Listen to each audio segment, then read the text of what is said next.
I call this meeting of Township High School District 211 Board of Education to order. May I have a roll call, please? Ms. Barron, Mr. Bradley, Here. Ms. Cabell, Mr. Dombrowski, Mr. McGowan, Here. Mr. Rosenblum, Here. Mrs. Klimkowitz. Here. Would you please stand and join me in the Pledge of Allegiance?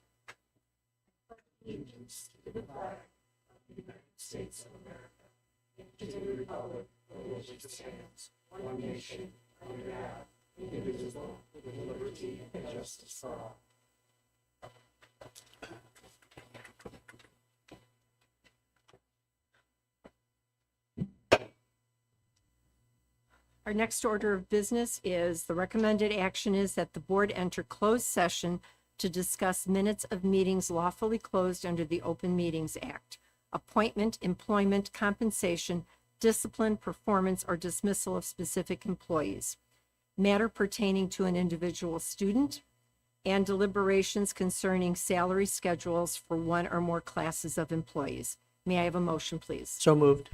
Second. Any discussion? Okay, roll call, please. Mr. Bradley, Aye.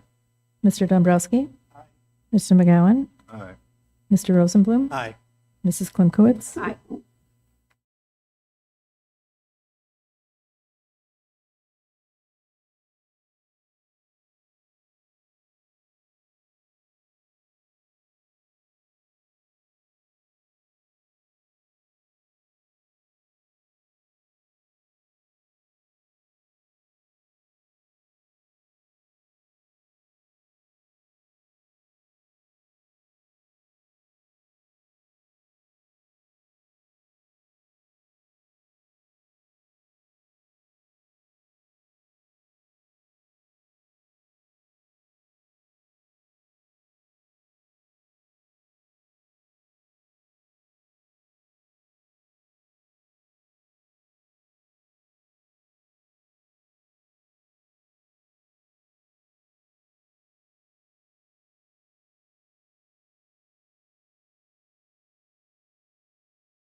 Good evening.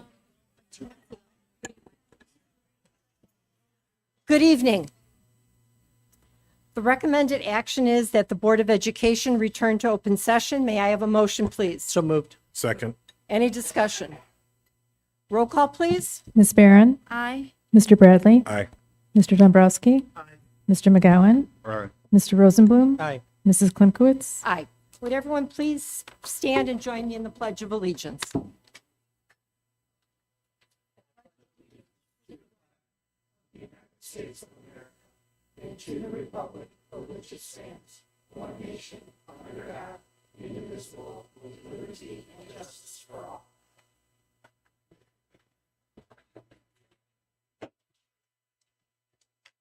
Thank you, and good evening to everyone. Before we begin, I want to take a moment to acknowledge the deaths of two members of our District 211 family. Mr. Dave Yates was a mathematics department chair and girls basketball coach at Fremd High School, who passed away following a valiant battle with cancer. He dedicated his life to inspiring students and demonstrating the value of hard work, respect, and integrity, and will be deeply missed. Shaylin Shearwood was a 2024 graduate, tragically killed in a car accident that also took the life of a recent graduate from District 214. As one of our newest Saxon alumni, she had a bright future ahead of her. It's always devastating to experience this kind of loss, and we know their lives cannot be truly captured in only a few words. Please join me for a moment of silence to honor their legacies.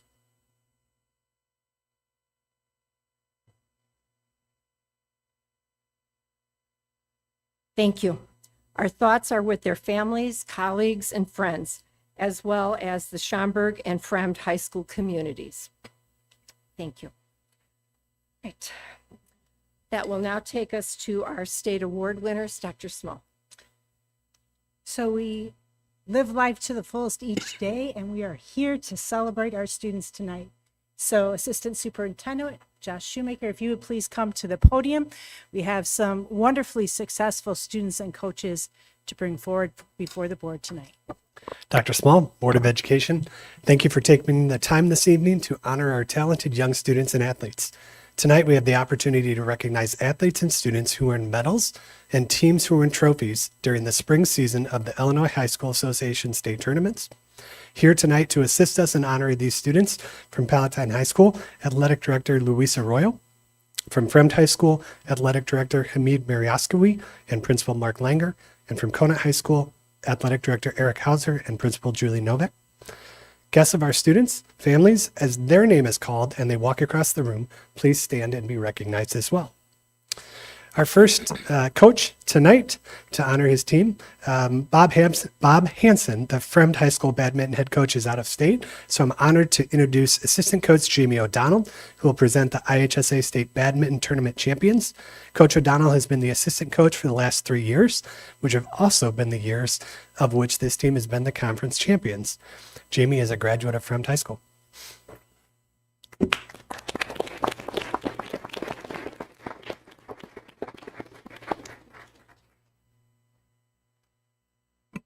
All right, good evening to the board, members of the community, coaches, and student athletes out there. Tonight I get the privilege to introduce some of the finest young women in District 211, and happy to present the 2024 state champion badminton team. First, I'll bring up Catherine Kent. So a lot of these players are out of town and weren't able to be here, so we only have 2 here with us tonight. But first, Catherine Kin, sophomore.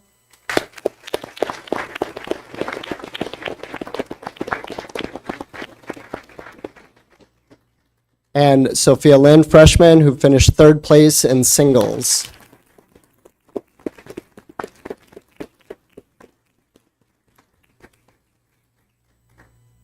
During this year's conference tournament, the girls competed in 10 singles brackets and 5 doubles brackets. They won in all 15 brackets, securing the conference championship. They went on to win the sectional tournament as well for the 24th consecutive year. Since 2017, Fremd Badminton has 3 third-place trophies, 2 second-place trophies, and 2 first-place trophies, including the 2024 championship.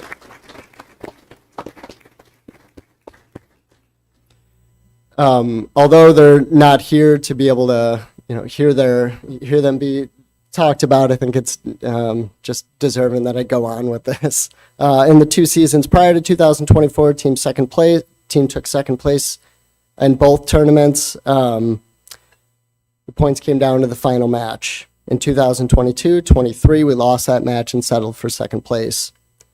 In 2024, these athletes stuck with their goal, and when it came down to the final match again, second place was not an option. In all my years coaching tennis, badminton, all of the athletes I've worked with, if I could put 2 to put in that pressure situation, with everything on the line, I'd take Jeslyn Vedikat and Kirtan Raj Kumar. In that moment, they handled that pressure and secured the state title for Fremd High School in District 211. That doubles team also beat 2 teams seated above them to help our program win the state title. And that championship was not won in a single day or a single moment. It was won with years of dedication, years of quality coaching, years of education in District 211, years of being surrounded by other competitive athletes, and years of taking the loss to really enjoy the win when it's your moment. It was a program title. Our preparation, our practice, always at a high level of competitiveness. Every athlete on this team pushed each other to be the best they could be. They support each other in the best way, even when they're also competing with each other for top spots on the team. These young women are not just athletes. They're some of the finest individuals walking the halls in District 211. They speak multiple languages, they play instruments, they participate in clubs that work towards creating a better community, and they're all very high-achieving students. This group of state champions are exemplary in everything they do, and I'm proud to share the courts with them and be able to introduce them to you all tonight. 2024 Badminton State Champions. Thank you.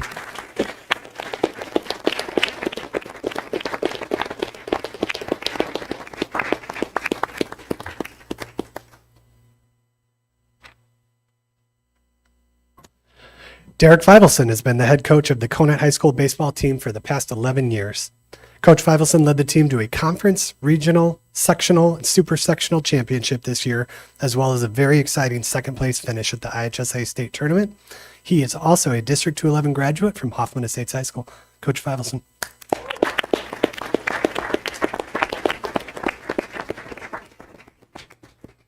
He was also in my biology class freshman year.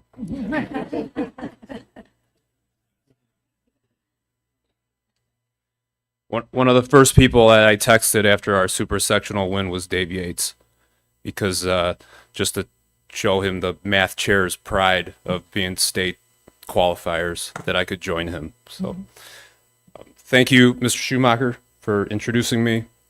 Thank you to the Board of Education for inviting our team here tonight to be recognized for our accomplishments this season. I'd like to thank our principal, Julie Novak, and our athletic director, Eric Hauser, for their unmatched support during our postseason run. This team, beginning on May 6th, went on a 14-game winning streak that included an MSL West Division title clinched at Hersey on May 10th and an MSL championship won at Buffalo Grove on the following Friday. Nick's holding that up back there. The next week in the Hersey Regional, the team beat Fremd behind pitcher Bryce Loger and then top-seeded Hersey behind pitcher Franklin Kirchner to win the regional championship. We then went to the Stevenson Sectional, where we beat North Suburban Conference champions Libertyville 16-4, and then number 1 seeded Stevenson on their home field, highlighted by a 6th-inning 3-run homer by senior Matt Mays for Conant's first ever sectional championship. Here's the sectional. This led us to the Super Sectional at Boomers Stadium, and before a packed Conant-friendly crowd, we beat Glenbrook North 6-1 with Bryce Loger on the mound to punch our ticket to the Final Four in Joliet. In the state semifinal, we matched up with York and faced a pitcher projected to be drafted in the first round of the MLB draft taking place next month. And while most people in the state picked York to win that game, we beat them 1-0 behind Franklin Kirchner's 2-hit shutout, and Isaiah Rhodes is back there, hand up. Isaiah Rhodes' RBI single in the 6th inning.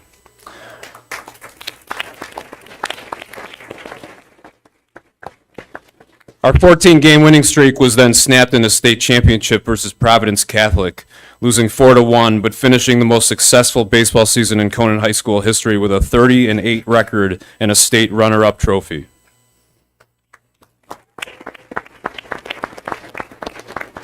This team is not only full of very talented baseball players, but incredible people and students that represented Conan High School, District 211, and the Mid-Suburban League with pride and utmost class. It is the summer baseball season, so about half the team isn't here tonight, so I'll introduce the ones that were able to make it. First, we have senior Anik Patel.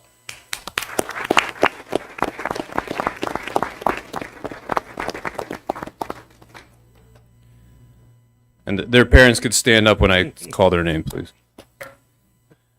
Senior Logan Gale.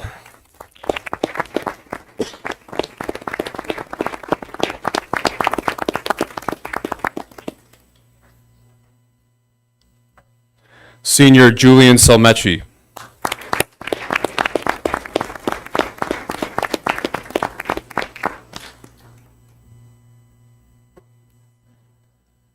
Senior Cooper Hansen.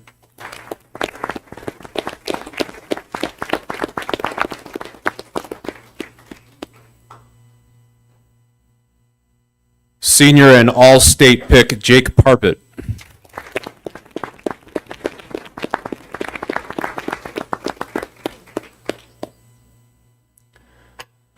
Sophomore Alex Martinez.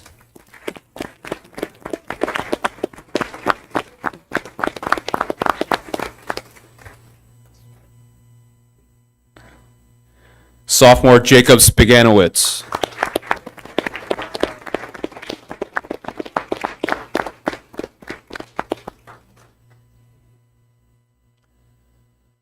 Sophomore Arjun Patel.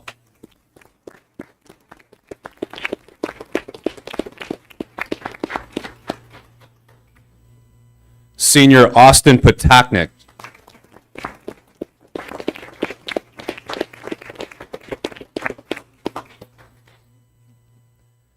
Senior Isaiah Rhodes.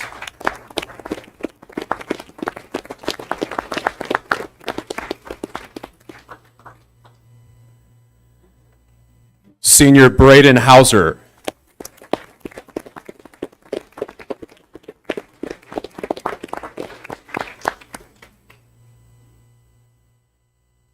And my assistant coach, Greg Grena.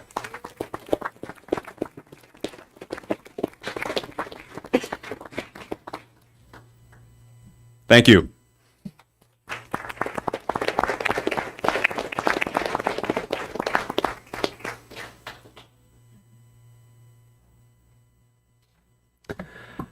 Paul Kim has been the head coach of the Kona High School boys gymnastics team for the past 15 years. He previously coached the 2010 team to a third place finish at the state tournament, and he has had individual place winners multiple years. Coach Kim is a graduate of Schaumburg High School.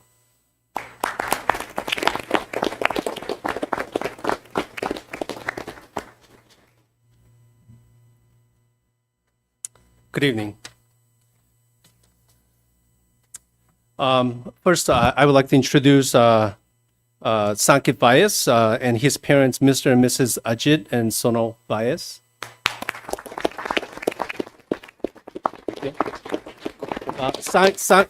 Sankit had an outstanding year. He's not only the medal at the state, but also placed first at the conference and at the sectionals as well, leading up to the state on the pommel horse event. He's a leader in the gym because of his hard work ethic that he has in the sport of gymnastics. To be able to compete at the level that he competes with no prior experience coming into the in the sport, coming into the high school is a tremendous accomplishment in itself. As a junior, we have him for another year to see how much he will accomplish next year. And I know that he's always going to give his best effort no matter what the situation may be.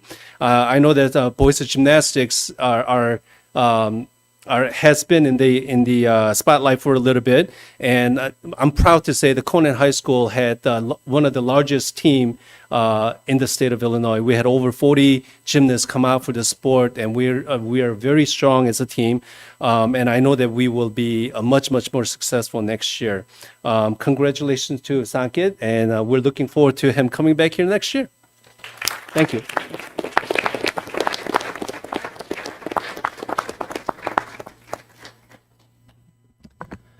Steve Keller has been the head coach of the Fremd High School girls soccer team for 24 years. During his tenure, his teams have earned 14 regional titles, 4 sectional titles, and placed second in the state in 2008 and 9, fourth place in 2011, and he is here tonight to present the team who placed third at the IHSA state tournament this year. Coach.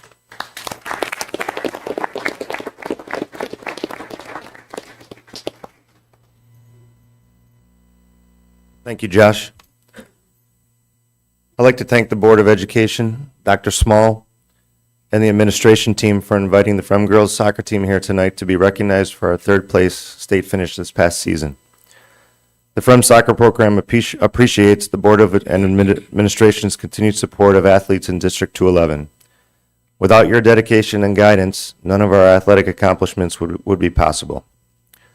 I would also like to thank our principal, Mark Langer, our athletic director, Hamid Miryaskoui, and all of the support staff at Frem for their help, guidance, and support.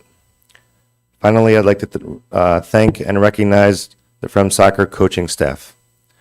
Andy Connor, Gerardo Pignani, Bill Bulow, Kathleen Holmberg, and Matt Callison have spent countless hours creating a learning environment on the soccer field that instills character, sportsmanship, work ethic, and leadership. It is greatly due to their mentoring that Fremd High School has a successful, talented, and respected soccer program. Frem girls soccer had a very successful season, posting a 17-5-4 record. Our team won the Buffalo Grove Regional, the Hersey Sectional, and the Barrington Super Sectional en route to placing third in the state tournament. This group of student athletes proved that with intense preparation and focus, dreams do come true. I would now like to introduce the players and their parents. Before I do that, first we have Coach Andy Connor.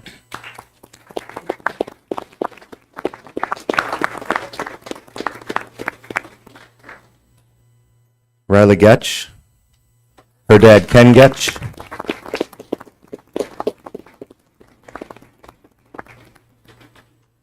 Leah DiGirolamo, and her mom Sherry DiGirolamo,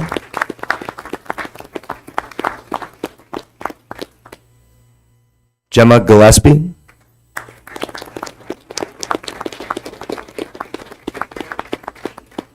Gia Gillespie,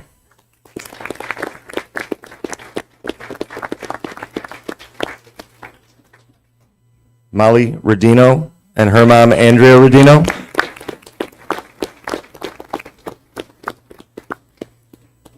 Lily Meyer and her mom Jenny Meyer,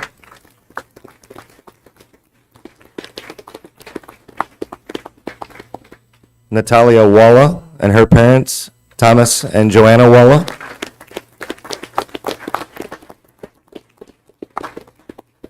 Sammy Serpico and her dad, Steve Serpico,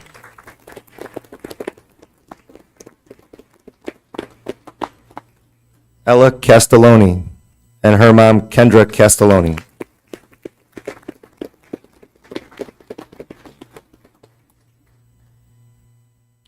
Thank you very much.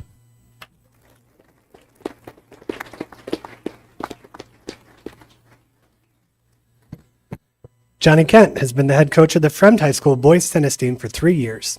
You may remember him as he was here last year as well and is back with a few Fremd High School athletes who are in third place at the IHSA State Tennis Tournament. Johnny was also the 2023 IHTSCA Regional Coach of the Year and is also a graduate of Fremd High School. Coach.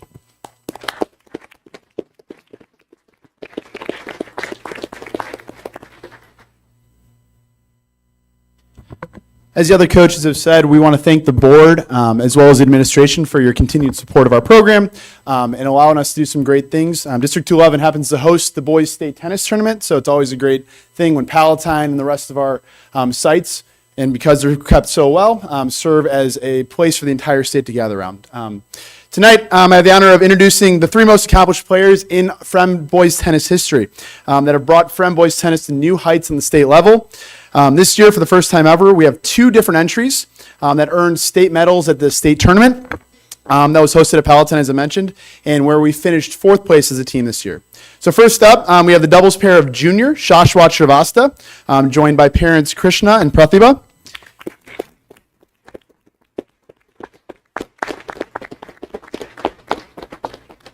And senior Amai Shayani, joined by parents Kishore and Anita.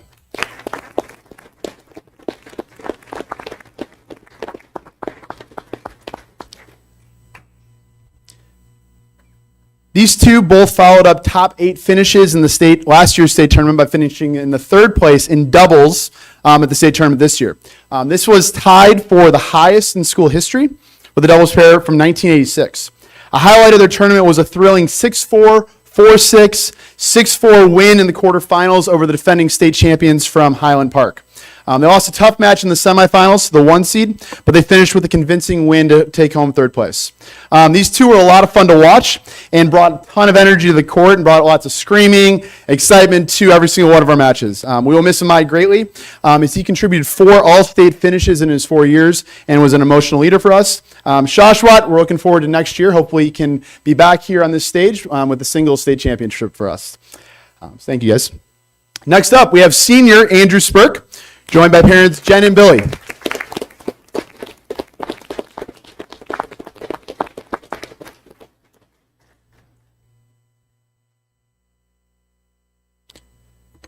Andrew has finished his Frem tennis career without a doubt as the greatest player in Frem history, most accomplished player we've ever had. This year he had a 14-1 singles record and was able to add a third place state finish in singles. We'll forever blame a rain delay at Palatine for him not being able to repeat in the semifinals there. This followed up a third place finish as a sophomore and a historic state title last year. This makes him our only 3-time state medalist with an impressive 3 top 3 finishes at the state tournament. He finished his overall Viking career with 103 career wins and a singles record of 94-10 with an impressive 65-4 over the last 3 seasons. That included a 19-4 record overall at the state tournament. He will continue his tennis career next year at Xavier University in Cincinnati. Overall, these 3 were able to do something incredible by leading us to an overall 4th place finish, despite only getting 2 entries into the state tournament. This trio's, also known as the 3 Musketeers since the time they were young, 3rd straight top 4 finish in state, which are our 3 best finishes in school history. As I've mentioned, they have truly put us in a different tier in the state tennis world and have left an incredible legacy at our school and going into the future for us. So, thank you guys.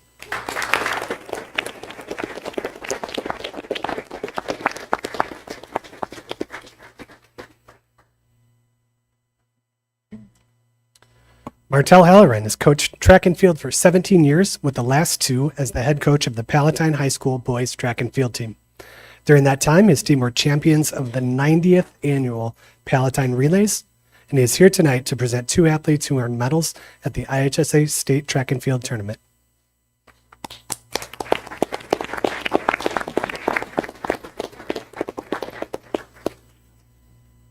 First and foremost, I just want to say thank you to the board for track and field state. There's a big sacrifice that needs to be made because prelims are on Friday, finals are on Saturday. So allowing us to leave on Thursday to get down there and be prepared and ready to go for Friday, sacrifice some academic time. It is a sacrifice, but it is necessary. Thank you. Thank you to Tony Medina, principal at Palatine, and of course Luis Arroyo, our AD, and thank you to everyone from Palatine who helps out with the Palatine relays.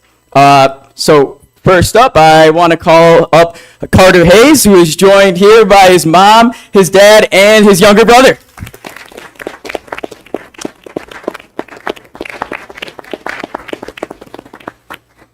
So Carter is a junior, going to be a senior. And he even qualified last year for state in the mile and got his first taste of state. This year, he was a double qualifier, qualifying again in the mile, but also in the 800-meter run. He placed in the 800-meter run this year at state. He placed ninth.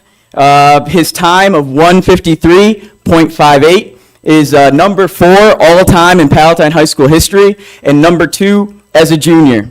Amongst his peers and teammates, he was voted outstanding sophomore last year, outstanding junior this year. He also, in the 1600, the mile run, holds the number 18 time all time with 4:18.04, and in the 2 mile, number 27 all time with 9:31.21. I can't wait to see what he does next year, and he's an integral part going into his senior year. Thank you, and I know you'll be a great captain. Thanks, Cart.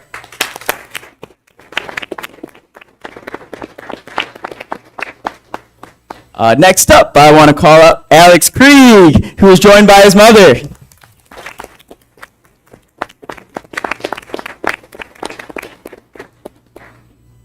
All right, so Alex Krieg, he is just a sophomore to be a junior. He qualified last year, yes, as a freshman in the mile.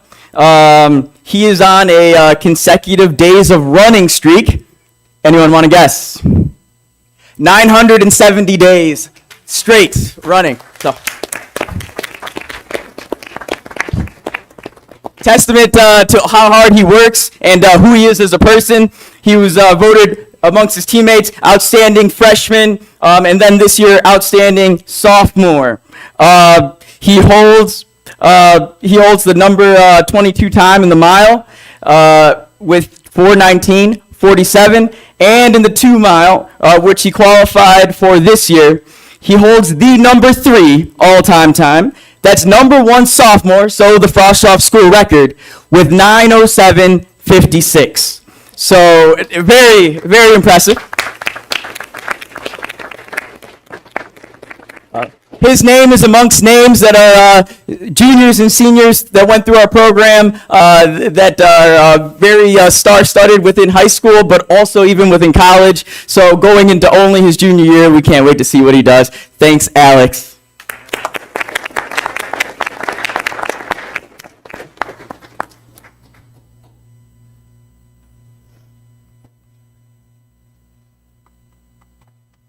Aaron Essex is in his first year of head coaching at Conant High School girls track and field team. His team won the IHSA sectional champion, and he's here with us this evening to introduce us to a very fast athlete who earned 2 medals at the state competition. Coach.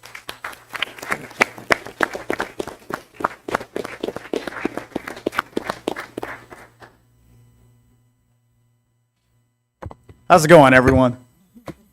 Good. I'm very blessed to be here to introduce such a phenomenal student athlete. Thank you to the board for having us here to be able to recognize, the program and Daisha. Daisha is here with her mom, Danielle, and then with her grandmother, Miss Anita.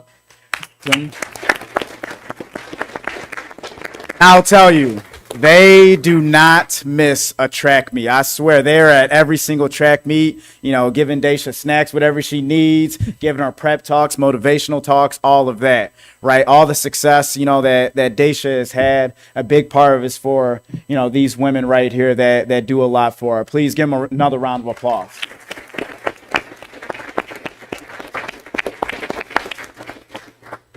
And then I'd like to introduce our stellar sophomore, Daisha Brunson.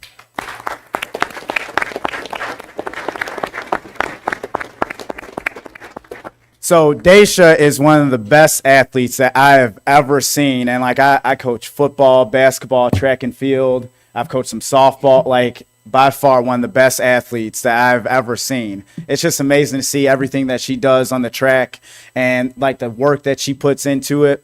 So for the girls track and field program, we had a phenomenal season. We finished the highest we ever had in the conference since 2008 with a 3rd place finish. And then the next week we followed that up with a sectional championship. And a lot of it was because of the performances of Daisha. Daisha then, after the sectional championship, went on to get an all-state performance in the 300-meter low hurdles and then repeated as state champion in the 100-meter hurdles. And doing so, last year as a freshman, she won the state championship in the 100 hurdles. She broke the school record last year with a time of 14:16. This year, she broke her own record with a time of 13:81. Yeah. No, yeah, absolutely. Absolutely. Absolutely. So that time of 1381 puts her in some high ranks amongst IHSA history. She's going into her junior year. She has a great future ahead of her, and you should just see the work that she puts in every single day, the smile that she has, just the pride and joy that she has in the Kona track and field program and the work that she puts into it. It's a blessing to be able to coach someone like this because she is such a great person. And we've got 2 more years left, and I can't wait to see what she does next. Thank you.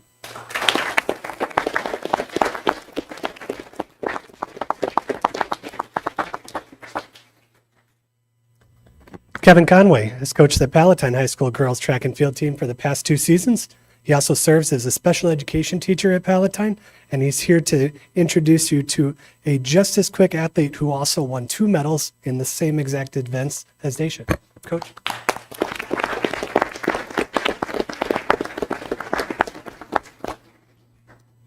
Thank you, board, and of course, thank you to our athletic director, Luis Arroyo. Here with her mother, Marion, is Aisha Kazin.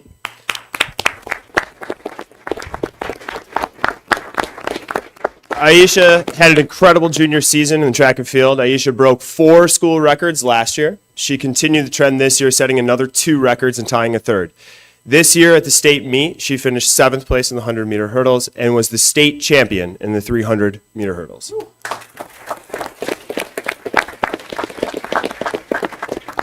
This comes from an athlete that was introduced to these events just 2 years ago. This not only shows the pure athleticism that she has, but the dedication to getting better every chance that she gets. Aisha is universally loved by her teammates. She could do any track event and excel at a very high level. When game planning for her 4 events, Aisha chose to get teammates downstate in relays rather than rest between races or try another individual event. For the 2nd year in a row, Aisha was a state qualifier in 4 events, a medalist in 2, and this year a state champion in 1. In the classroom, you hear nothing but positive things about Aisha. The work ethic you see on the track translates to the classroom and the hallways at Palatine. She treats everyone she sees in the halls the same way she treats her teammates, with attention and respect. This is why she is so universally loved at Palatine High School. The crazy part is she's not done yet. She still has her senior year ahead of her, and we can't wait to see what unfolds. Thank you.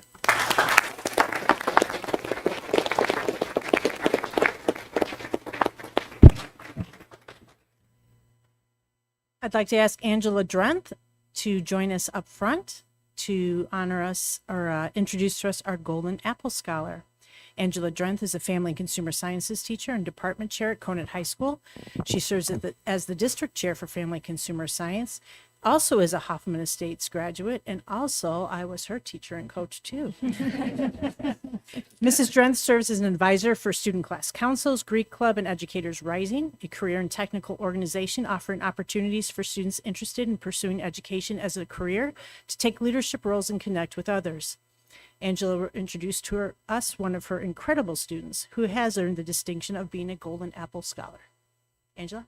Perfect. Thank you, Dr. Small and Board of Education. Like all the others, I'd like to thank you for the opportunity to come and introduce another one of our amazing students in District 211. I am Kayla's. I'm going to introduce Kayla to come up with us right now.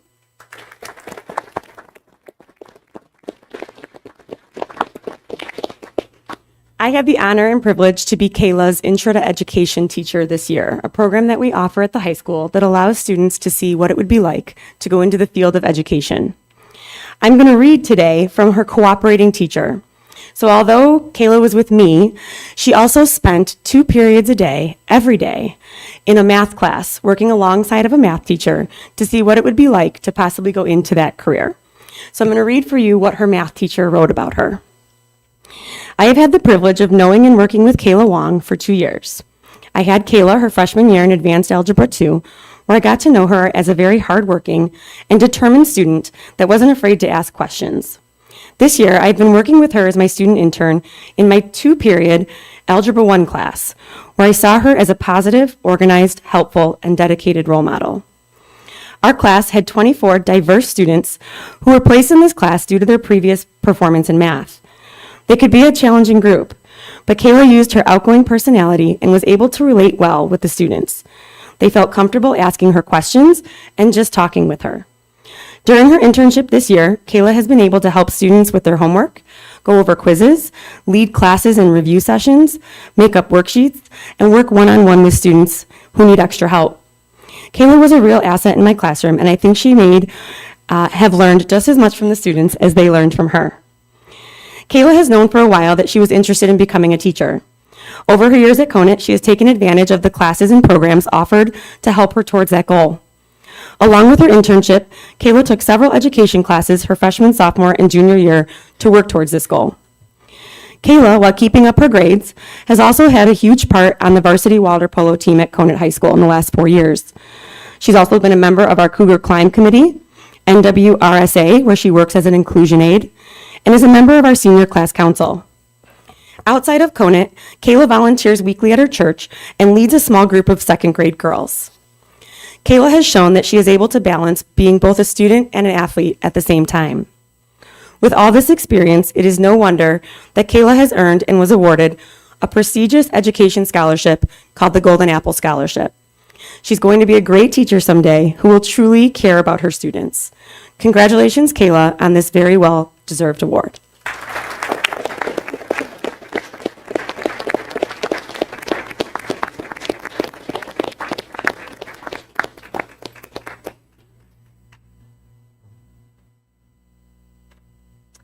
Thank you. And congratulations to all of our amazing students. We know that your talents are many, both on and off the various fields that you just presented. Thank you for all you do within the school. Thank you for the encouragement you provide to your peers and to your teammates. I'd also like to thank the parents. Thank you for supporting the various teams and the students, not just your child, but all of the other teammates. Encouragement is extremely important, and thank you so much for doing that, for being there for the various games, for showing up for different activities, and getting the kids to places where they needed to be on time. So thank you. And thank you to our staff and our coaches, because you do so much and you give so much of your time and talent to the students, and it's amazing to see what they've been able to accomplish. So we will continue with our meeting, but prior to that, we're going to take a short recess. We will have photos of our different teams here, and we'll start with our young ladies this way.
We can continue with our meeting.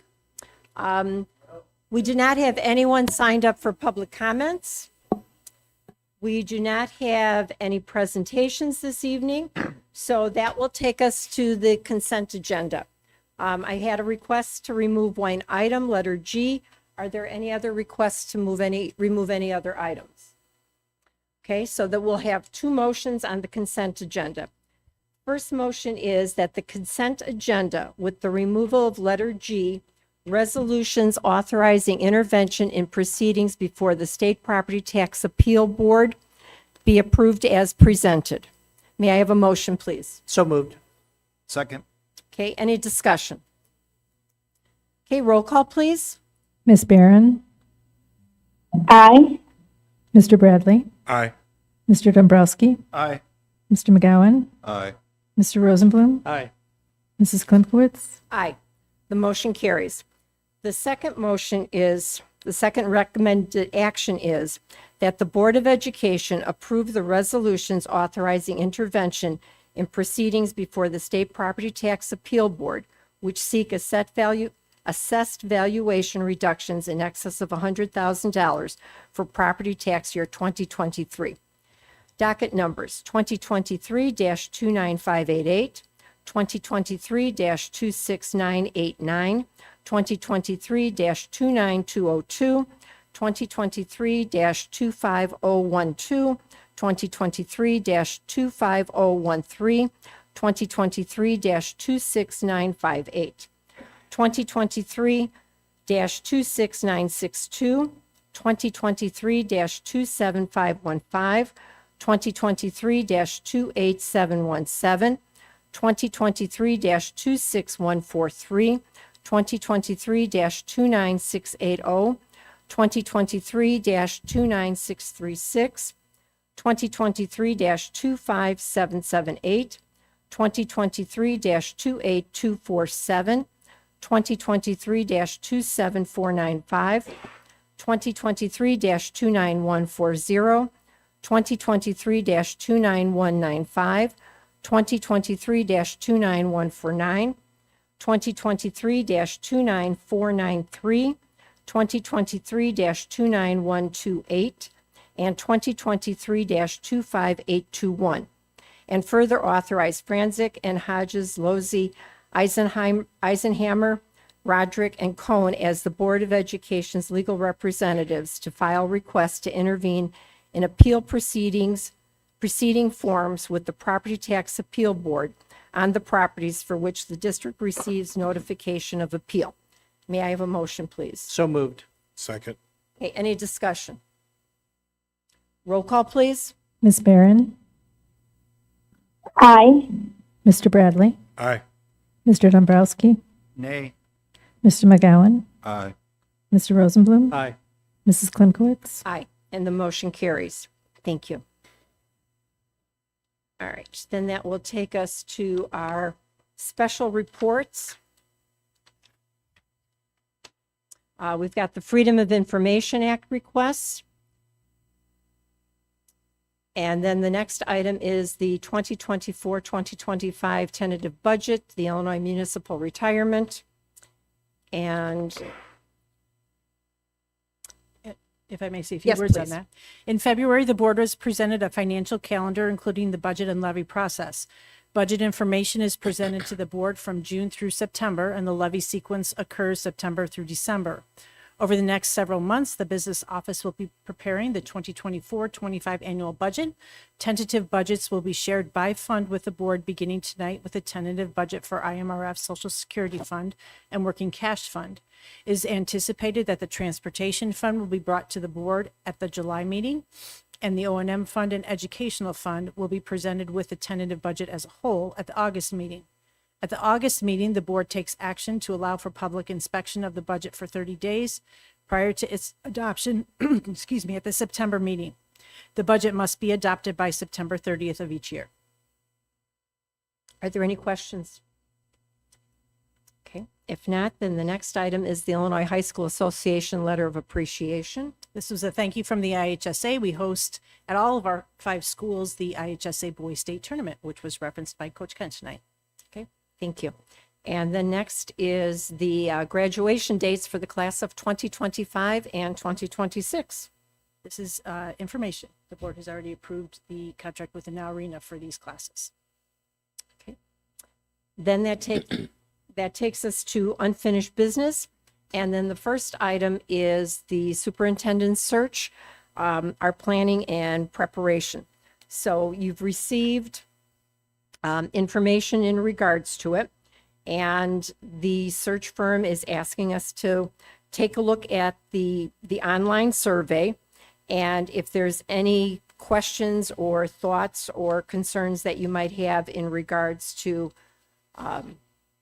the survey that would go out. And Dr. Small included that in some information for us in regards to the template and having some open-ended comments and also maybe some surveys for languages. The surveys are provided in English and Spanish, and the possibility of maybe looking at other languages which are greater than 1% of the language requests, which is Polish and Ukrainian. Your thoughts in regards to the survey? So the information we have, is this the proposed survey that the firm is suggesting Yes. be used? Yes. Yes. Okay. Without the open-ended question, the board has to decide whether they want an open-ended question. And if they do, I gave information on the agenda about how that is dealt with. Or just a space for comments? Right, because at the bottom it says up to 4 open-ended questions and 10 forced questions can be added per our desires. So that we would follow the information that you provided to discuss and decide which, if any, we would use or add to the survey as presented. Thank you. I think the survey is probably similar to what we've done in the past and maybe even a little bit more in depth that we've had. Next month, we will have the search firm with us going over more detail, but we need to find out about the survey if you're comfortable with that. Okay. And tied to that is the languages. So my recommendation is that the board pay the additional charge for Polish and Ukrainian, as they are over the 1%. We have 34 other languages that are less than 1%. We certainly, in our email that goes out to all of our parents, offer ways for them in their own language to get help, so we can add that in. But in order for that to be done in a timely manner, it is helpful that the search firm knows what the setup for the survey is and if we want additional translation, so they can start working on that now, because that goes to professional translators. So per the information we have, it would be English, Spanish, Polish, and Ukrainian. Correct. And are we going to have a motion this evening to approve those languages? How does that work? We've already approved the allotment in terms of money, which is what the board has voted for. It's just by consensus that they want those languages. Okay.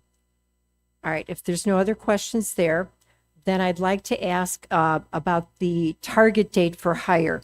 I know we were looking at possibly October, but to make certain we do it properly and have enough time to interview candidates, I'd like to ask that we set our November board meeting as the date for hiring a superintendent.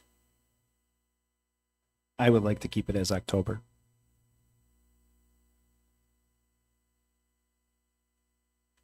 What is the thoughts for some our other board members?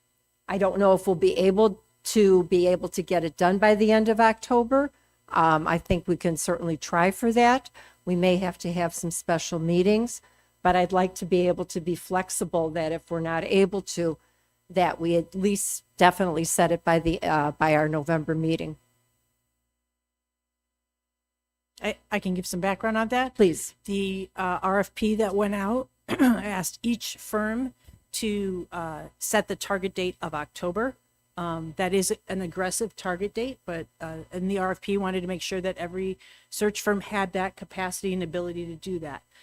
From the sitting superintendent's perspective, as long as they are hired by November, that would be the latest time I would suggest, because we do start moving in December for hires for the following school year, and I would presume the board would negotiate with the superintendent to potentially be involved in some of those hires. What would the November date do with the cost?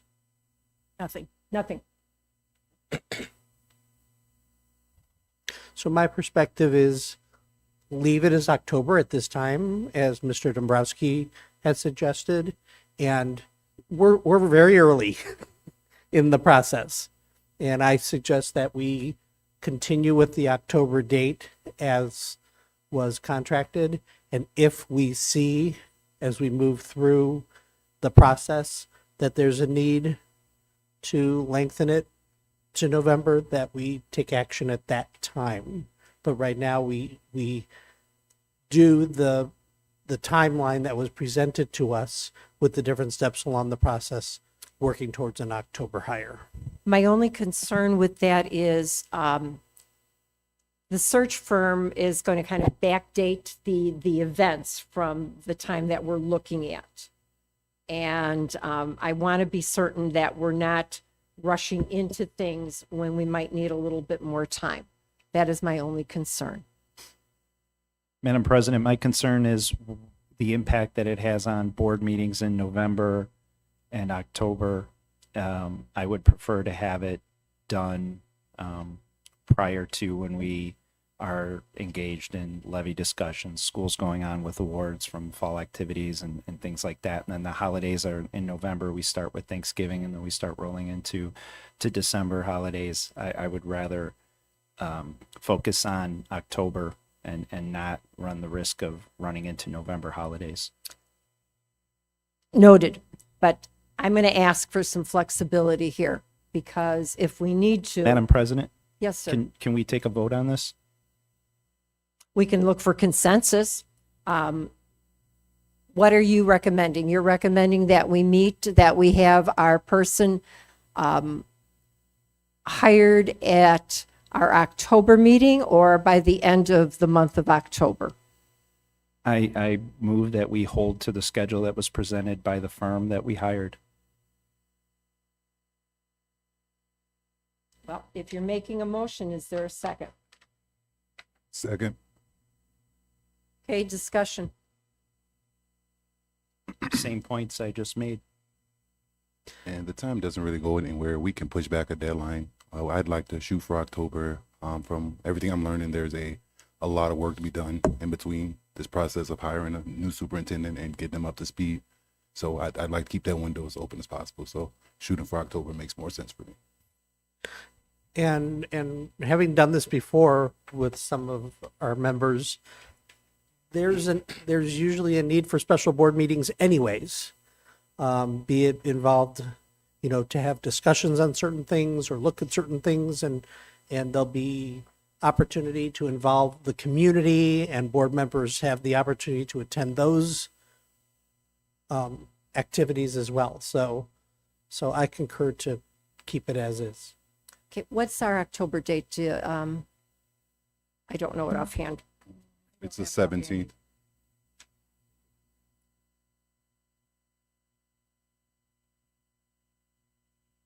Okay, any other discussion?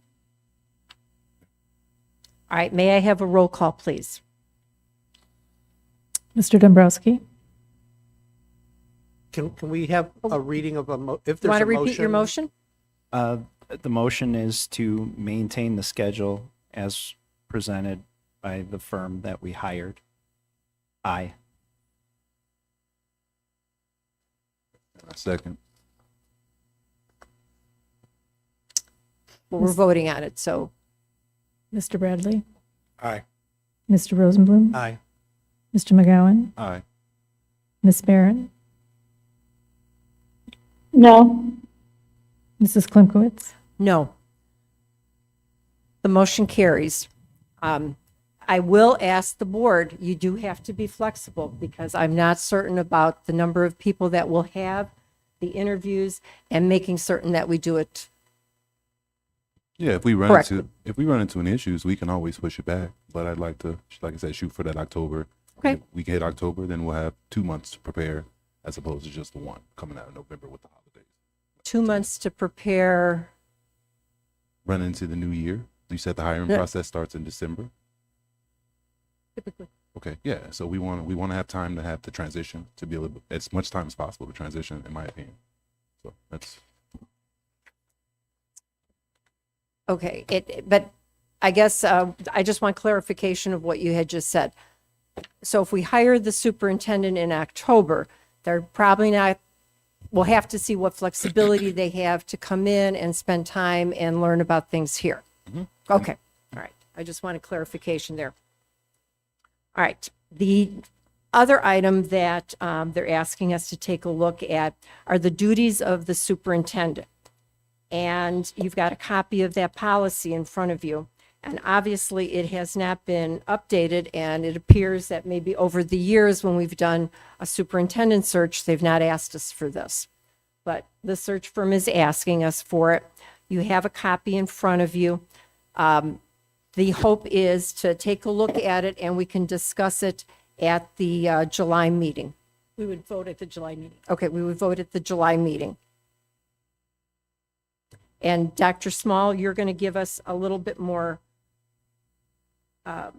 There's one suggested line, is line 21.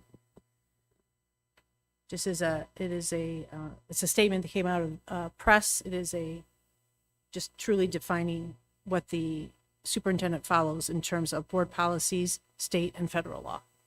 Okay, because my understanding is that there's really not a policy that each school district has in regards to the duties of the superintendent. But we've got this here that hasn't been updated since 2005. But for the state law, it's the statement about administration and managing following the state and federal laws. So I'm a little confused in that the proposal to review the entire document of qualifications and duties of superintendent to perhaps make other changes and get that to the search firm, or is it lines 21 through 23 as presented, which has minor changes based on press? So the search firm is going to use this policy as they start to market and advertise for this position, and they asked us to review the duties of the superintendent.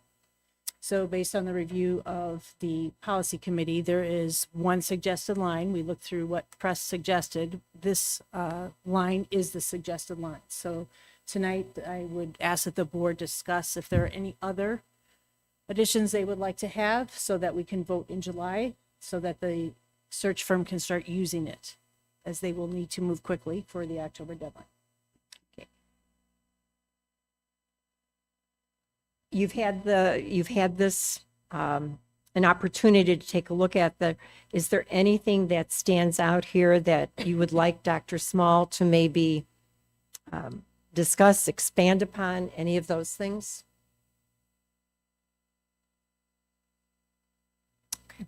All right, then it'll come back to us in July. Correct. And we'll take a look at that. All right. I think that covers everything in regards to getting prepared to work with the search firm for our next meeting. So if I can just summarize, Please. the board is comfortable with the translations as presented? Yes. And then for the survey, the multiple choice, the forced choice questions are fine. I don't know where we are with the open-ended questions.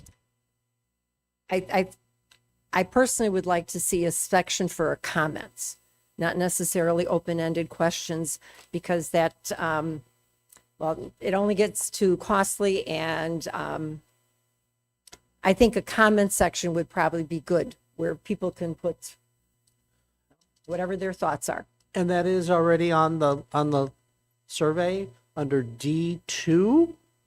Please add any additional comments you wish to make regarding what you believe are necessary characteristics for a superintendent.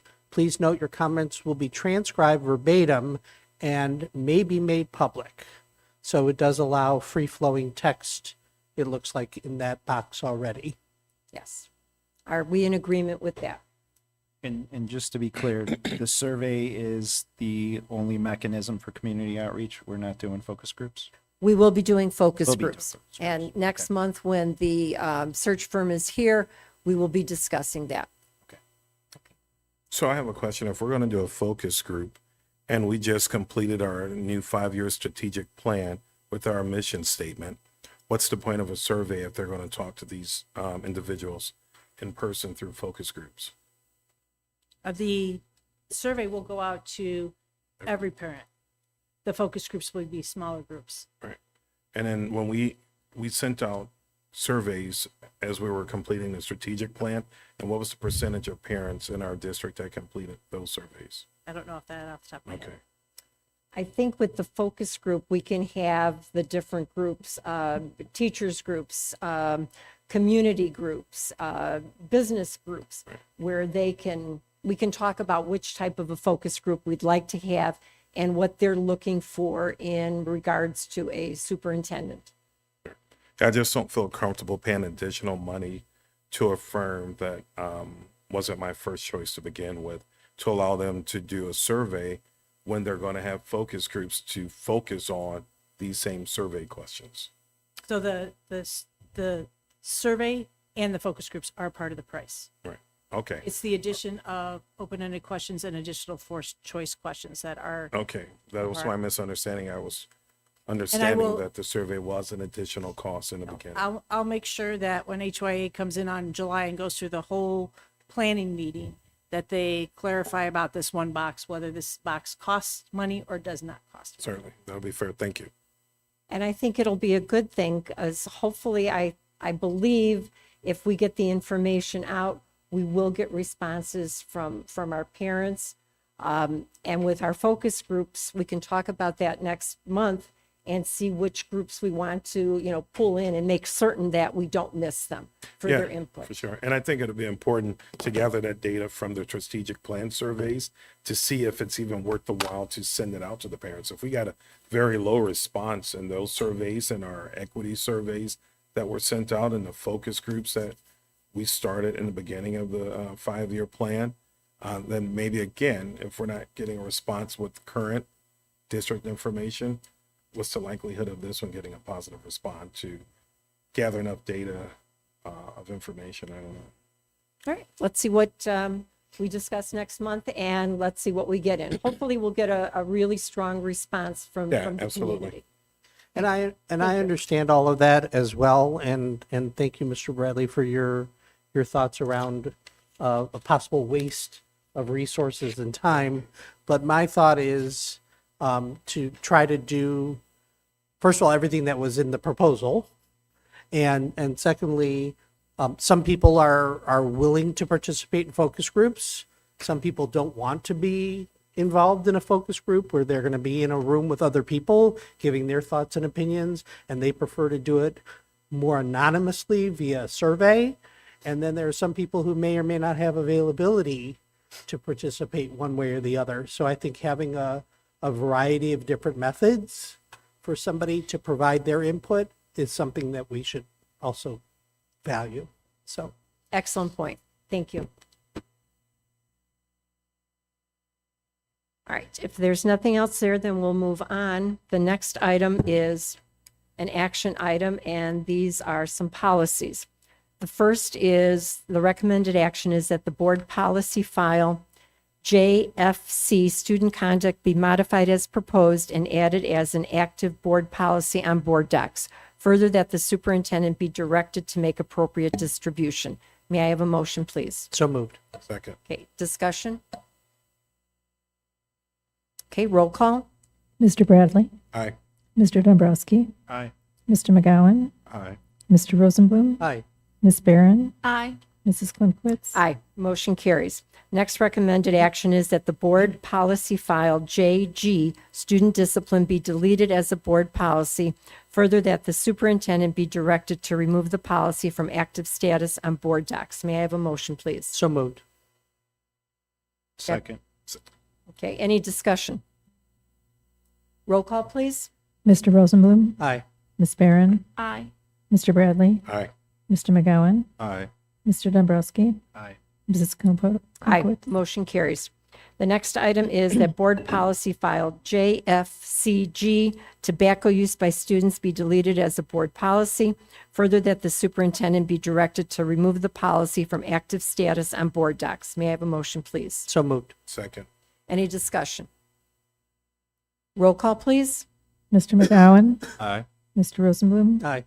Mr. Dombrowski. Aye. Mr. Bradley. Aye. Ms. Barron. Aye. Mrs. Klumpwitz. Aye. The motion carries.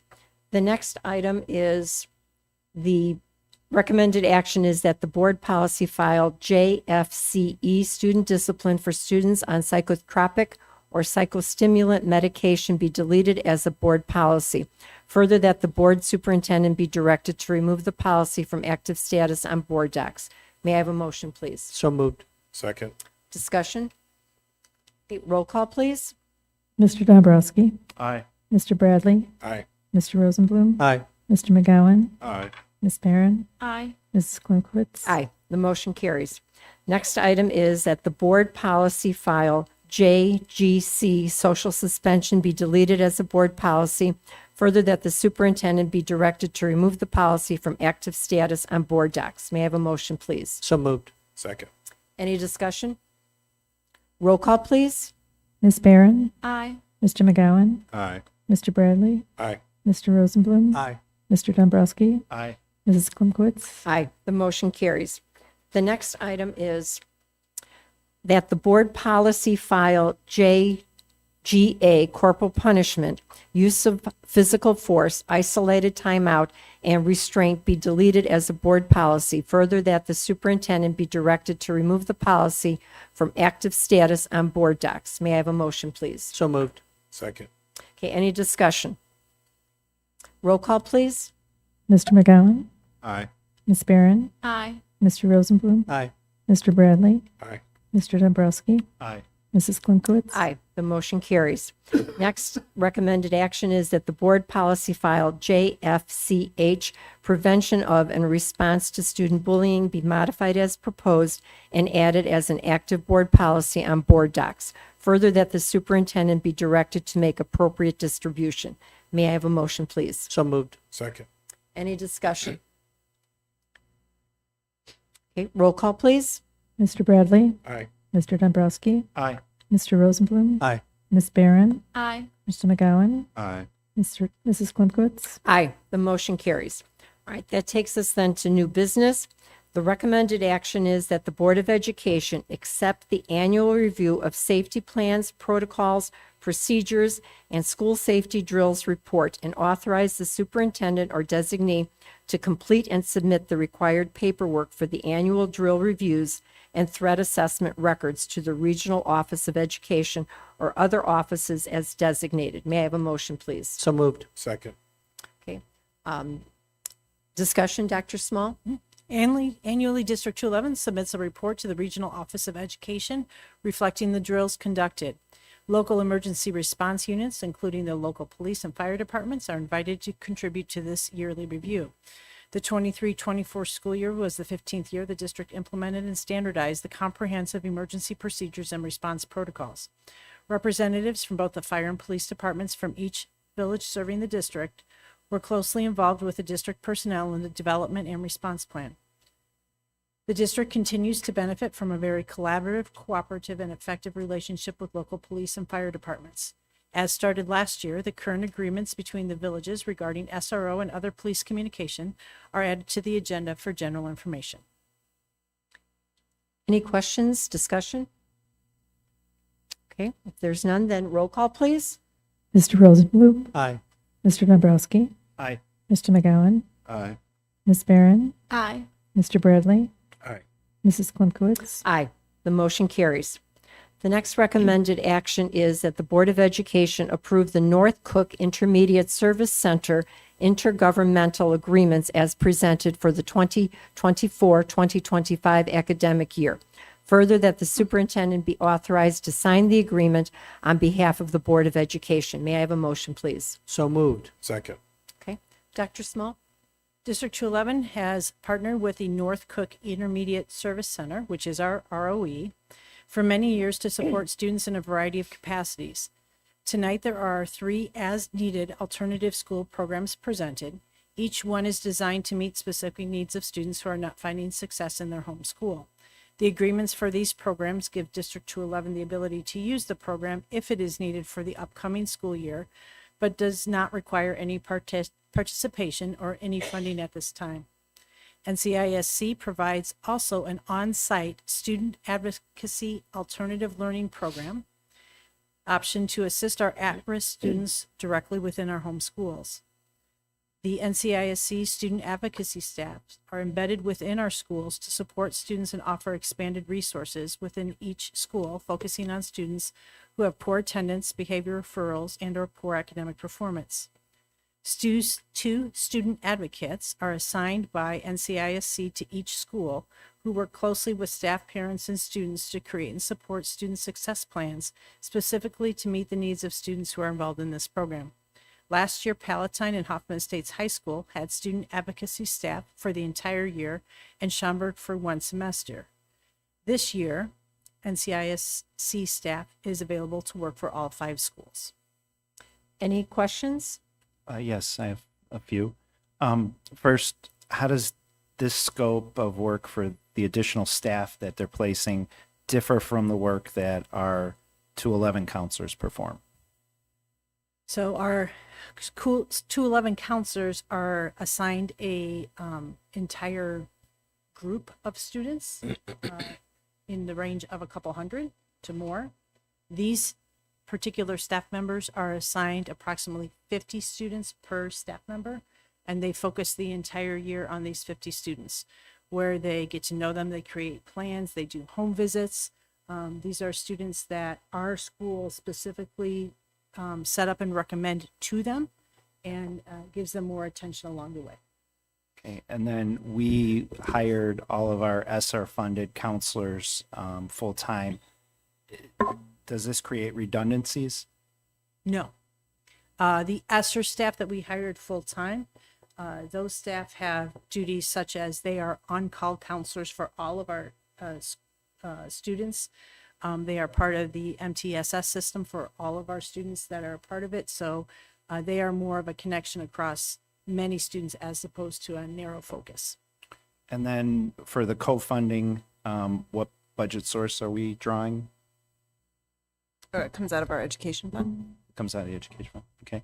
And then these are not union positions through ROE. Is this circumventing our union agreements?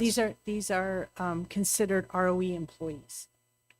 So we do not have any positions like that on our staff. So the work that they're doing, that those particular 50 students per person, if we didn't have the NCISC staff, our counselors wouldn't be providing those services? Not at that level of intensity, no. Okay, that's all I have. Any other questions? Ms. Yeah, Barron? I've had the pleasure of sitting in on some intervention meetings at different of our 5 schools, and I have seen these positions in action, and it's really amazing to see how integrated they have become in our schools and our culture. Also, they go beyond the needs. If a student is struggling, I have seen them talk about certain students and ask these positions to please check in one-on-one with our student to make sure they're going to class, make sure they're checking in with them on a daily basis. So it's wonderful to see how this program has flourished at Hoffman and Palatine, and excited to see it go into our other schools as well. So if you all haven't had the chance of sitting in on some intervention meetings, I highly recommend sitting in on a few this upcoming school year. Thank you. Any other questions or comments? I had the opportunity to speak with a representative from the program earlier today while I was visiting another school district's administration building. And not only was this particular individual talking about the on-site advocacy, student advocacy program, and how they are, as Ms. Barron said, really embedded in the school, but they're not just working with the students, they're working with the staff for the students. So it's a student advocacy program. They're looking out for our students in more than just working one-on-one with them. And they're also very, very proud of their history of working with us and helping us as a school district. So I think it's a great program. Thank you for sharing that. Any other comments or questions? I just have one more question. With the alternative program offered by NCISC, I noticed there's an agreement in there for the virtual high needs alternative learning opportunity. Would we ever utilize that? We didn't. We did the same agreements last year. We did not use it last year. It doesn't mean we might, depending on our situations, potentially use it this year. Okay, because I have a hard time agreeing to any student being put into a virtual program based on our experiences through COVID. So I'm just cautious with that opportunity. When would a virtual option be given to a student? In what circumstances? If you can give some It examples. could be school refusal. It could be they have particular medical needs. So it's not our to-go option. No, we didn't use it last year. Any other questions or comments? All right, if not, may I have a roll call, please? Mr. McGowan, Aye. Ms. Barron, Aye. Mr. Bradley, Aye. Mr. Dombrowski, Aye. Mr. Rosenblum, Aye. Mrs. Klimkowitz. Aye. The motion carries. The next recommended action is that the Board of Education retain Blue Cross and Blue Shield to provide claims administration services for medical prescription drugs, dental, and utilization review, and further to purchase 125% aggregate stop-loss insurance and specific stop-loss insurance from Blue Cross and Blue Shield at a level of $350,000 for PPO plans and $150,000 for HMO plans as presented. May I have a motion, please? So moved. Do I have a second? Second. Discussion. Dr. Small? District 211 currently provides employees and eligible retirees with health and dental benefits through a modified self-insured program known as Cost Plus model. Under the Cost Plus model, the costs are based on claim experience, administrative fees per program participant, and stop-loss insurance.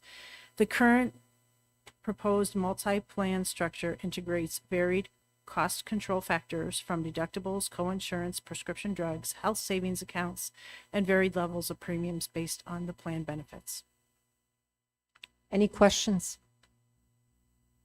All right, no questions, then roll call, please. Mr. Dombrowski, Aye. Mr. Bradley, Aye. Mr. Rosenblum, Aye. Mr. McGowan, Aye. Ms. Barron, Aye. Mrs. Klimkowitz. Aye, the motion carries.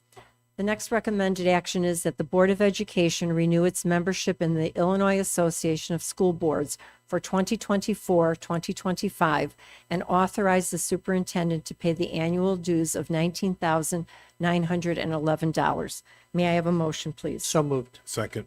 Okay, discussion? Okay, there's no discussion, then roll call, please. Ms. Barron, Aye. Mr. McGowan, Aye. Mr. Dombrowski, No. Mr. Rosenblum, Aye. Mr. Bradley, Aye. Mrs. Klimkowitz. Aye, the motion carries. Next recommended action is that the Board of Education adopt the attached resolution to reappoint Barbara Peterson as school treasurer and Lauren Hummel as assistant school treasurers of Township High School District 211, effective July 1, 2024, and further secure treasurer bonds as presented for a combined total of $58,388. May I have a motion, please? So moved. Second. Dr. Small? Any? I can't say anything more than the motion for this one. This is it. All right, any questions? All right, if not, then roll call, please. Mr. Bradley, Aye. Mr. Dombrowski, Aye. Mr. Rosenblum, Aye. Ms. Barron, Aye. Mr. McGowan, Aye. Mrs. Klimkowitz. Aye, the motion carries. The next item is a discussion about Cozen O'Connor Public Strategist Lobbyist. It's a discussion to talk about the group and the Arlington Heights property in relation to the Bears Stadium. So I'm opening it up for discussion. Yes, looking at this, when we first were brought the presentation to hire the lobbyist, we were under the impression this would be 4 to 5 months with a focus on the pilot legislation. With Ms. Gillespie not looking to carry forward pilot legislation, that will probably dissolve. The Bears have not indicated any desire to continue negotiations in Arlington Heights. I think that it's wasteful spending, and it has no benefit to the classroom or our students. Any other comments? I know Dr. Small had given us a list of the benefits in regards to some of the costs of utilizing the lobbyist group. Additionally, talking to some community members that have been engaged in Arlington Heights, their perspective was that our lobbyist was difficult and a bit gruff and not easy to deal with. So I just want to acknowledge that. What was feedback. that situation? It was feedback that I had received from some community members. What situation? I don't have a specific event. Again, just Then it's I'm not trying to be disparaging. I'm just there. Obviously, they didn't say that the individual was unprofessional. Just that they felt that it was a difficult working relationship there. But it would be helpful to find out what the context was, because otherwise we can only speculate.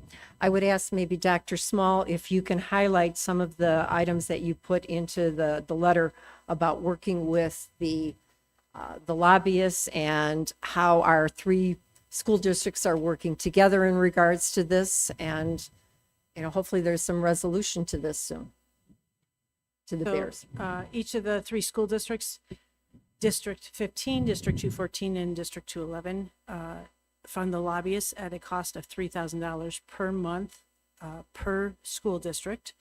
The lobbyists meet with the 3 superintendents every week during the school year. This summer, we've been meeting every other week with them. I just received a call from the lobbyist today in terms of a conversation that lobbyist had with a politician as they were networking at an event. That is one of the things that the lobbyists have that an advantage of, is they are at events and our politicians know who they are, who they represent, and go up to them with comments.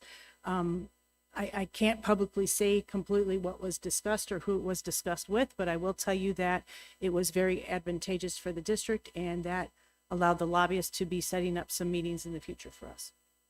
Okay. Any other comments or thoughts? I'm sorry, Mr. McGowan. Just some clarity, Mr. Dombrowski,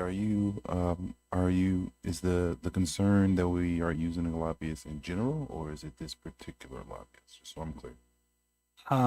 My concern is that we are spending $3,000 a month that does not benefit the students. I understand it's nice to have connections to politicians, but all of us can pick up the phone and call our local politicians and have a discussion. I don't necessarily believe that value benefits the students. Okay, any other comments? All right, if there's nothing else, then we will continue. And Dr. Small will keep us I'd like to informed. make a motion to cancel the contract with Cozen O'Connor Public Strategies lobbyist. Okay, is there a second? Okay, there is no second on it, so it cannot go forward then. So we will continue with them, and Dr. Small will continue giving us the updates. Thank you for the discussion. All right, then that will take us to the next item. The recommended action is that the Board of Education approve the District 211 Administrator Compensation and Benefit Package as presented beginning July 1st, 2024. May I have a motion, please? So moved. Second. Okay, Dr. Small.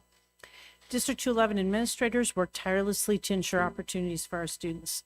Every aspect of our students, parents, and staff experiences are connected to the behind-the-scenes work of an administrative team. Sometimes it is a thankless job, and I want to take this opportunity to thank each one of our administrators for the time, passion, creativity, and energy that they put into each day. In an effort to enhance the ability of District 211 to recruit and maintain administrators, clarify current benefits, and add additional benefits to enhance the entire compensation and benefit package, a comprehensive package has been developed and is presented for today. Currently, there is not a one single document available for administrators or potential administrators to review for benefits available to them, and this document provides that information. Questions? Okay, if there are none, then roll call, please. Mr. Rosenblum, Aye. Ms. Barron, Aye. Mr. Bradley, Aye. Mr. Dombrowski, Aye. Mr. McGowan, Mrs. Klimkowitz. Aye, the motion carries. The next item is the recommended action is that the Board of Education hereby accept the sale of the property at 111 Gloria Drive, Elgin, to Karen Zhao and Christopher Rolfe in the amount of $690,000. Further, that the board authorize the superintendent or designate to sign any documents for or on behalf of the board to consummate the sale. May I have a motion, please? So moved. Second. Okay. Discussion? Maybe just a statement. I'm just really impressed of the work that they've done on that house in previous homes, and to be able to turn it around and sell it for market price, I would say. It's just amazing and true testament of the ability that our students have, the staff and teachers, to support things like that. Thank you. Thank you for sharing that. Anything else? Okay, may I have a roll call, please? Mr. Bradley, Aye. Mr. Dombrowski, Aye. Mr. McGowan, Aye. Mr. Rosenblum, Aye. Ms. Barron, Aye. Mrs. Klimkowitz. Aye, the motion carries. The next item is potential topics for future discussion. I do not have any calls or anything. All right, then that will take us to our committee reports, NSSEO. You have in your board package the continuous improvement plan summary. It's attached, so it shows you what's gone on throughout the year. Staffing is going well. We did have some staff at Kirk that did leave, but that we continue to interview people and hire people. So it looks a little bit more promising this year than it has in the past as far as recruiting staff. So it's going positively. They've had the summer school. Things are going well there. And then that takes us to the Community and Family Services Report. Ms. Barron. Yeah. The Bueller YMCA is launching a free summer career development program starting July 8th. So if you know of any incoming juniors or seniors, please spread the word. The program will be translated in Spanish, and then on completion, participants will receive a $350 stipend. There are some flyers, so if anybody is interested in them, I can definitely forward them on, or somebody else can forward them on, maybe. That's all I have. I'm sorry, it's employment? Yeah, it's career development program that ComEd is partnering up with the YMCA in doing. And the Bueller YMCA is hosting those sessions July 8th through the 26th. Will they be able to send out a flyer then, or there is a flyer? There are And flyers. If you can send me the information, I'll make sure it's already out at our schools. Okay, so that would be excellent. Thank you so much. All right. Then that takes us to upcoming events. You've got the calendar of events. And then that would take us to the closed session. The next recommendation is that the board enter closed session to discuss minutes of meetings lawfully closed under the Open Meetings Act, appointment, employment, compensation, discipline, performance, or dismissal of specific employees. matter pertaining to an individual student, and deliberations concerning salary schedules for one or more classes of employees. May I have a motion, please? So moved. Second. Okay, any discussion? Roll call, please. Ms. Barron, Aye. Mr. Bradley, Aye. Mr. Dombrowski, Mr. McGowan, Aye. Mr. Rosenblum, Aye. Mrs. Klimkowitz. Aye. The motion carries.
And the recommended action is that the board return to open session. May I have a motion, please? So moved. Second. Any discussion? Roll call, please. Ms. Barron, Aye. Mr. Bradley, Aye. Mr. Dombrowski, Aye. Mr. McGowan, Mr. Rosenblum, aye. Ms. Klimkowitz. Aye. Motion carries.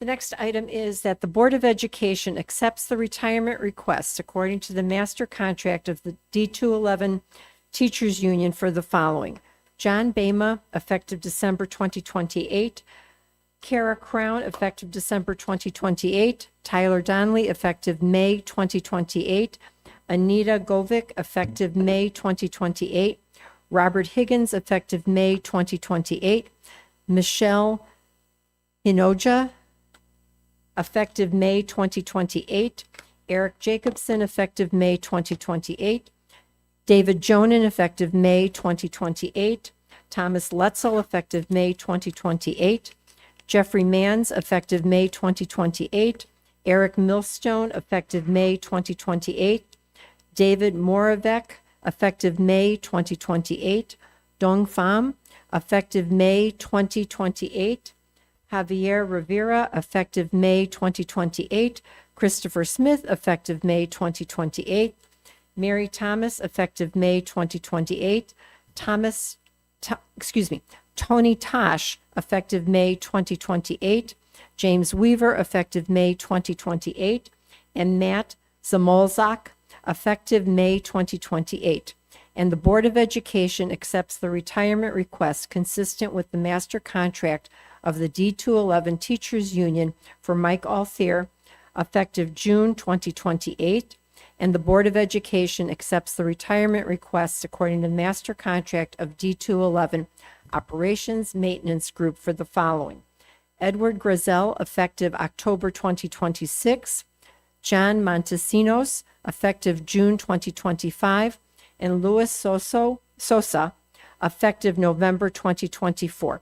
May I have a motion, please? So moved. Second. Okay, any discussion? Roll call, please. Mr. Rosenblum, aye. Ms. Barron, Aye. Mr. Bradley, Aye. Mr. McGowan, Mr. Dombrowski, Aye. Mrs. Klimkowitz. Aye, the motion carries. Next, the recommended action is that effective July 30th, 2024, Charles Nichols be appointed as 10-month assistant principal at Hoffman Estates High School at a gross salary of $119,000. May I have a motion, please? So moved. Second. Okay, any discussion? Roll call, please. Mr. McGowan, Aye. Mr. Rosenblum, aye. Mr. Dombrowski, Aye. Mr. Bradley, Aye. Ms. Barron, Aye. Mrs. Klimkowitz. Aye, the motion carries. Next, recommended action is that employee Michelle Rodriguez be suspended for 5 days without pay. Further, that the board secretary notify said employee in writing of this action by the Board of Education. May I have a motion, please? So moved. Second. Any discussion? Roll call, please. Mr. Dombrowski, Aye. Mr. Bradley, Aye.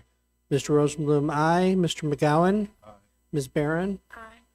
Mrs. Klimkowitz. Aye, the motion carries. Next recommended action is that employee Kathleen Kotecki be suspended for 3 days without pay.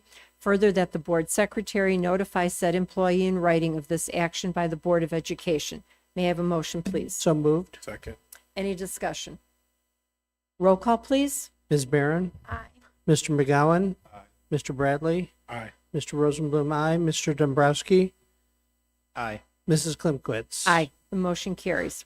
Next recommended action is that the Board of Education approve a total salary allocation for safety and school personnel at an overall increase of $56,381 over the 2023-2024 school year, effective July 1, 2024, for the 2024-2025 school year as presented. May I have a motion, please? I'd like to clarify the motion for safety and security personnel. You had said school personnel. Oh, okay, I apologize. So moved. Second. Any discussion? Okay, roll call, please. Mr. Dombrowski, Aye. Mr. McGowan, Ms. Barron, Aye. Mr. Rosenblum, aye. Mr. Bradley, Aye. Mrs. Klimkowitz. Aye. The motion carries. And there's no other business to come before the board. The board president declares this meeting of the Board of Education adjourned at 10:22 p.m.